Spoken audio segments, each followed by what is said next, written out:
O entrelaçamento quântico, ou emaranhamento quântico, é um dos fenômenos mais bizarros da física. Ele é exclusivo da mecânica quântica e ele tem um aspecto completamente contraintuitivo. Nesse vídeo eu vou falar por que esse fenômeno é tão estranho, e para isso eu não vou usar nenhum conceito complexo da física quântica. Eu vou mostrar que o entrelaçamento é completamente bizarro, usando apenas uma noção muito básica que todos nós temos. A noção de que todo evento, todo efeito tem uma causa. Esse é o canal Cientificar, é um canal de divulgação científica, que a gente vai falar sobre ciência, sobre física, sobre filosofia da ciência. Se você gosta desses assuntos, se inscreva no canal. E se você tem alguma pergunta sobre física quântica, deixe aqui nos comentários, que depois a gente grava um vídeo tentando responder a sua pergunta. Então, o que é o entrelaçamento quântico? Bom, a resposta curta para isso é: o entrelaçamento quântico é um tipo de correlação. Vamos primeiro falar então o que é uma correlação, né? Vamos pensar através de um exemplo. Tá? Um exemplo de correlação é o seguinte: toda vez que chove, o número de acidentes de carro aumenta. Tá? Então existe uma correlação entre chuva e acidentes de trânsito.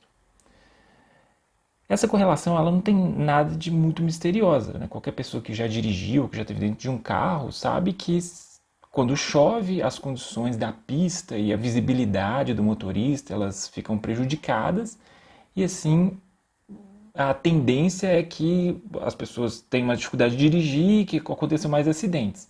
Então, nesse caso, o número de acidentes de carro aumenta por causa da chuva. Então, existe uma relação causal direta. A correlação, né, entre número de acidentes de trânsito e chuva, e ocorrência de chuva, né, essa correlação é uma correlação provocada por uma relação causal direta entre chuva, choveu, por isso acontecem mais acidentes de trânsito. Esse é um tipo de correlação que é causado por uma relação direta. Tá? Existem outros tipos de correlação que são mais misteriosos. Vamos pegar um outro exemplo aqui.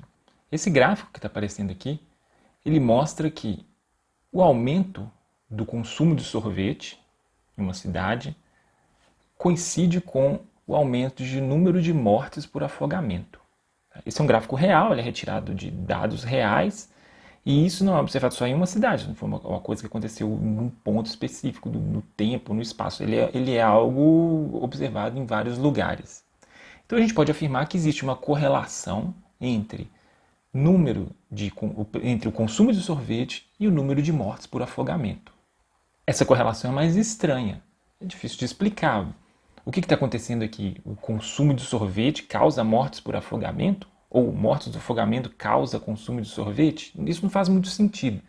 Então não dá para pensar que essa correlação, não dá para explicar essa correlação usando a mesma estratégia que a gente usou no exemplo anterior dos carros e dos acidentes, da chuva e dos acidentes de trânsito. Porque não dá para justificar a correlação através de uma relação causal direta. Né? Consumo de sorvete não causa mortes por afogamento, nem mortes por afogamento causa consumo de sorvete. Então, por que existe uma correlação entre essas duas quantidades? Bom, se você quiser pensar um pouquinho, dá uma pausa no vídeo, porque eu vou dar a resposta agora. A resposta é o seguinte: existe uma correlação entre essas duas quantidades porque existe uma causa comum. A causa comum é a estação do ano. No verão faz mais calor, as pessoas consomem mais sorvetes e as pessoas vão mais à piscina, às praias, e a chance existe mais pessoas morrem afogadas porque mais pessoas frequentam esses lugares. Então, não é que uma morte por afogamento causa o consumo de sorvete ou vice-versa. Existe sim uma causa comum que provoca o aumento das duas quantidades. Tá? Então, nesse caso, a correlação é explicada através de uma causa comum.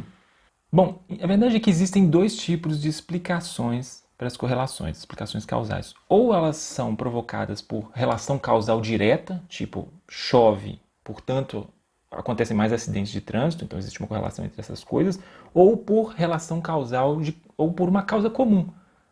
Verão faz calor, mais pessoas consomem sorvete, mais pessoas vão à piscina, existe uma correlação entre mortes por afogamento e consumo de sorvete. Essa ideia de que existem essas duas explicações causais para as correlações é uma ideia que a gente chama de princípio de Reichenbach. Bom, voltando ao entrelaçamento quântico, né, como eu falei no início do vídeo, o entrelaçamento quântico é um tipo de correlação. E a gente vai ver que ele é um tipo de correlação específica que viola esse princípio de Reichenbach. E por isso ele é tão estranho. Vamos pensar agora em um exemplo de entrelaçamento quântico. Nesse exemplo, a gente vai usar uma grandeza física chamada spin. Tá? Mas calma, você não precisa saber nada sobre spin. Assim, aliás, se você quiser saber sobre spins, se você quiser que a gente grave um vídeo sobre spin, deixa aqui nos comentários que a gente depois grava. Mas para esse vídeo aqui, o que você precisa saber sobre spin é só que ele é uma propriedade das partículas.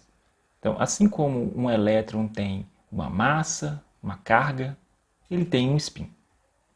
E esse spin pode ser medido em várias direções e ele pode ter dois valores, para o caso do elétron. Tá? Vamos chamar esses valores de spin positivo e spin negativo.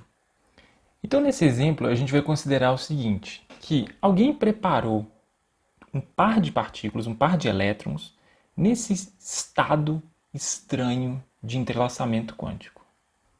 Essa pessoa, então, envia cada um dos elétrons para um laboratório. Tá? E a gente tem dois laboratórios. Um laboratório está na Lua e o outro laboratório aqui na Terra. Normalmente, na área que estuda esses fenômenos na física quântica, a gente tem o costume de chamar esses laboratórios de Alice e Bob. Tá? Então vamos fazer isso. Vamos considerar que a Alice está na Lua e o Bob está aqui na Terra e eles recebem as partículas.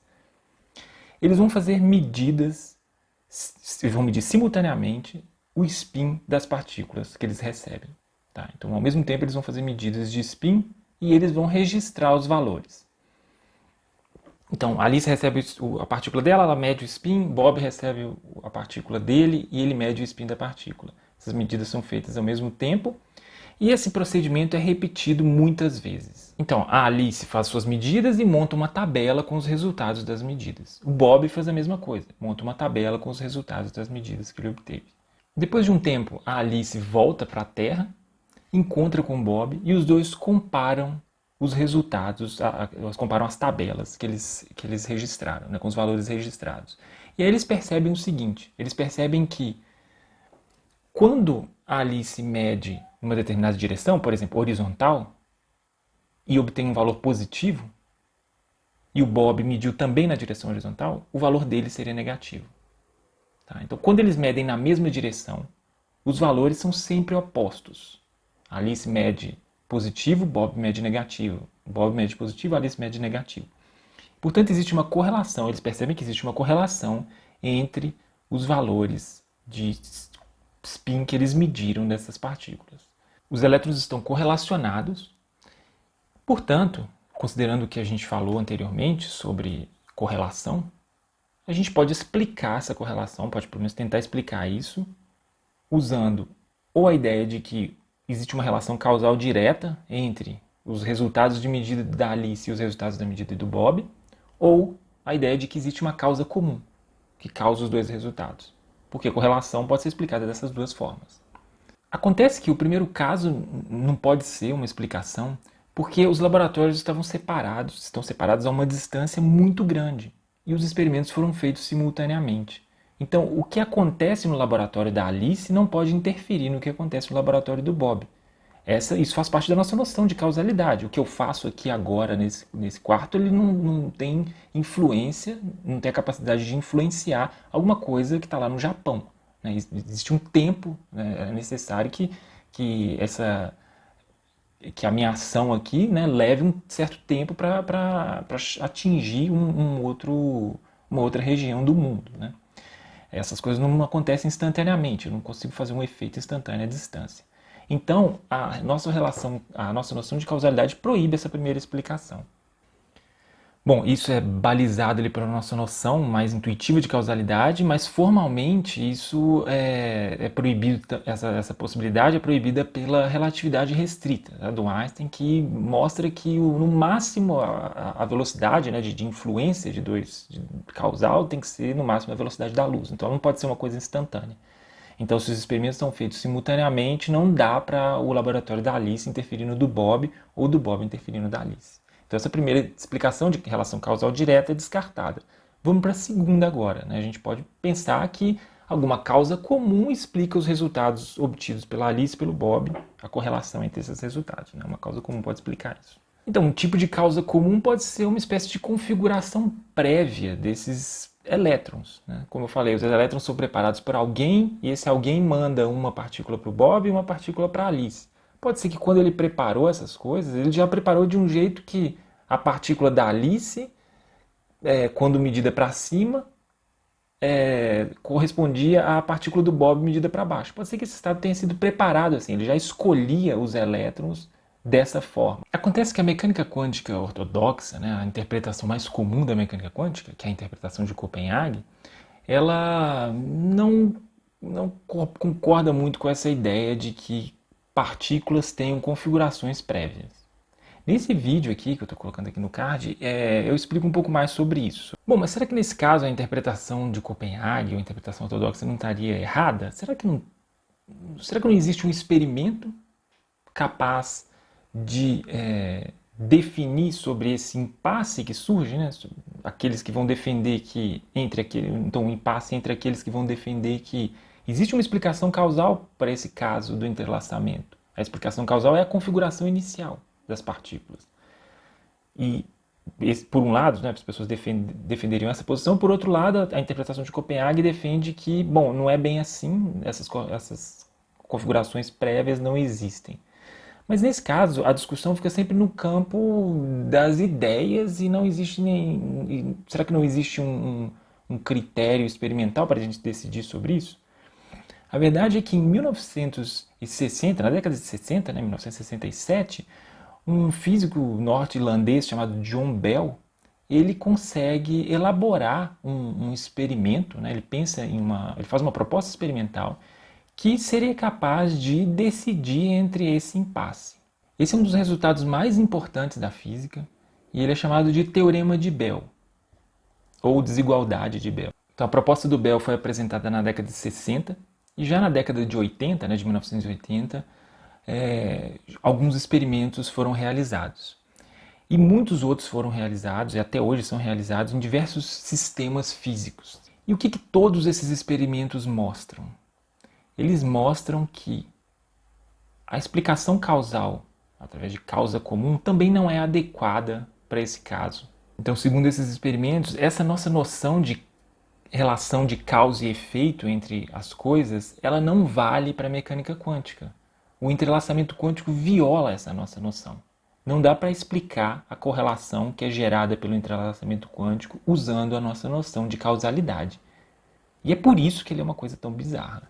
Pensar num tipo de correlação entre variáveis que não tem explicação causal é algo muito estranho. É como se você tivesse combinado com o seu colega de jogar dados, cada um na sua casa, cada um com um dado diferente na sua respectiva casa. Você joga lá 1000 vezes o dado, seu colega faz a mesma coisa na casa dele. No outro dia vocês se encontram e comparam os resultados e começam a perceber que todos os resultados são idênticos. Quando você tira um, seu colega tira um. Quando você tira 3, seu colega tira 3. E assim sucessivamente 1000 vezes.